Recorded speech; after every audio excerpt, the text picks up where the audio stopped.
In this video, I'll be showing you the bones of the lower extremity, starting with the hip bone, or the os coxae, as your book calls it. It's part of the pelvis. The other hip bone plus the sacrum and coccyx would complete the pelvis. So the first thing to know is this a left or right? And to figure that out, I suggest looking for this surface here, which is flat but rough, okay? It's flat but rough. And then if you look at this pocket here, this large fossa, which is actually called the acetabulum, that's where the head of the femur articulates. So if I set this anterior, this is where the pubic symphysis would be, so that will be anterior. And if the head of the femur articulates here and comes out, then I know that this is the right hip bone. It is actually three bones fused together. One bone is at the top. This is called the ilium. The space in here is called the iliac fossa. This is called the iliac crest. And this is what you feel when you feel your own hip bone. If we go anterior, this little projection here is the anterior superior iliac spine. Another bone here is the pubic bone, which is this bone. And then we also have the ischium, which is down here. And this projection here is called the ischial spine. This notch is the greater sciatic notch. Through here the sciatic nerve travels, and also the piriformis muscle crosses this notch. And piriformis syndrome is inflammation of that muscle that can cause a sciatica. In the next section, we'll be looking at the femur, how it articulates with this bone and other bony landmarks of the femur. All right, in this section, we're going to be looking at the femur. The femur articulates with the hip at the acetabulum, which is this deep pocket here. The head of the femur is what articulates with that. At the head of the femur, there is a little spot here called the fovea. There's a ligament here that will attach to the acetabulum. So let's point out a few things on the femur. This is the head of the femur. This is the neck.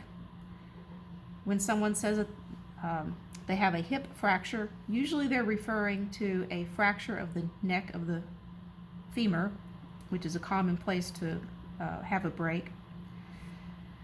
This projection up here, this large projection, is called the greater trochanter. This is a spot for muscle attachment. And if I turn the femur over, there's a lesser trochanter on the posterior side, a lesser trochanter. We have the shaft of the femur, and then distally there is a medial and lateral epicondyle. So to know whether you're seeing the medial or the lateral one, you do need to know that it is the right femur. And a couple of ways that you can tell is to look at it. The lesser trochanter will be posterior, and also there will be a fossa here that is going to be posterior. So if you have these on the posterior side, you know that that's going to be the right femur. Now before we go to the lower part of the leg, I'll show you a patella. A patella is your kneecap. It's a sesamoid bone that forms within the tendon of the quadricep muscle, and it's a fairly small bone. So in the next part, we'll be looking at the tibia and the fibula. Now here I have set up a right femur along with a right tibia and a right fibula. You need to be able to recognize that this is a right tibia and right fibula. The tibia will be medial when you're looking at it, and the fibula will be lateral. want to point out that the tibia articulates with the femur, but the fibula does not. The fibula actually articulates only with, at its proximal end, the tibia. So I'm going to move the femur now out of the way, and we'll point out some landmarks on these two bones. So let's look at the tibia first.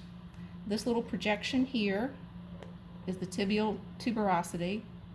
The quadriceps tendon attaches here. If we go distally on the bone, you'll see this projection, which is the medial malleolus. So this is the right tibia, it is the medial malleolus. On the fibula, there's a fibular head, which is here, and you can actually palpate this on yourself. There's a nerve that comes around here called the common fibular nerve. When you cross your legs, often you press on this nerve and your leg will, as they say, go to sleep. So this is the fibular head. It articulates with the tibia. It does not articulate with the femur. Distally, we have another projection right here, and that will be the lateral malleolus. So this is the medial one, and this is the lateral one. Just remember that the tibia is going to be your medial bone. In this next section, we're going to be looking at the foot. Okay, I have the tibia, and again, we're continuing with the right side. The foot articulates with the distal end of the tibia. I'm just showing you that here, and then I'm going to put the tibia down. There are 7 tarsal bones. We don't require you to know all 7 of them, but you do need to know 2 of them. The bone here with the smooth articular surface is the talus bone, and this is the calcaneus. So this is your heel bone. Let's look at the phalanges, and on the foot, just like the hand, they are called the phalanges. Singular would be a phalanx. There is a special word for the great toe or big toe, and that is the hallux. This row of bones here, these are the metatarsals. So all of these are tarsals, and then you have a row of metatarsals. They are numbered by Roman numerals, 1, 2, 3, 4, 5. But if you're saying them, you might just say the second metatarsal of the next row you see are phalanges, and just like the hand, the great toe, the hallux, like the thumb, only has 2, a proximal and a distal, whereas the others have 3, a proximal, a middle, and a distal. They are also numbered with Roman numerals, 1, 2, 3, 4, 5. So if I'm pointing to, let's say, this one, it would be your 4th distal phalanx of the foot. In the next section, we'll be looking at the articulated skeleton and a few more things in the pelvis. So here we have an articulated skeleton, and let's review some of the bones of the pelvis. Remember that the hip bone is 3 fused bones, including the ilium, posteriorly the ischium, and anteriorly the pubis. And the 2 pubic bones meet in the middle. There's a piece of fibrocartilage here called the pubic symphysis. When you put the 2 bones together, you have the pelvis. There's an inlet to the pelvis, which is right here. And then there's an outlet, which is here. And it's the front, the anterior part is the pubic symphysis, and posteriorly you have the fused coccyx. So let's talk about how to tell the difference between a male and female skeleton. So this is a male skeleton. We're going to look at the subpubic angle, and that is this angle right here. It's fairly narrow in this skeleton because it's a male. If it were a female, it would be wider. So it's more like a V in a male, more like a U in a female. Another way to tell the difference is looking at how flared the ilia are. So this is kind of not too much flaring here, kind of narrow. They would be more flared outward if it were a female. The other thing to look at is the pelvic outlet. This is a male, so it has a fairly small pelvic outlet, and the coccyx points inward more. and it would not do that in a female.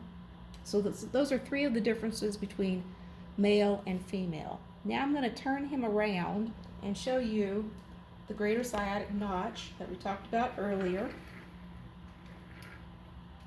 So part of the pelvis is also the fused coccyx and then the sacrum. This is the greater sciatic notch. Out of here would come a very large nerve called the sciatic nerve, coming out right like this and going down the leg. Spanning this would be the piriformis muscle that can become inflamed and create a piriformis syndrome. The sacroiliac joint is this joint right here. So it's between the ilium and the sacrum. And that's all we have for the lower extremity and the pelvis.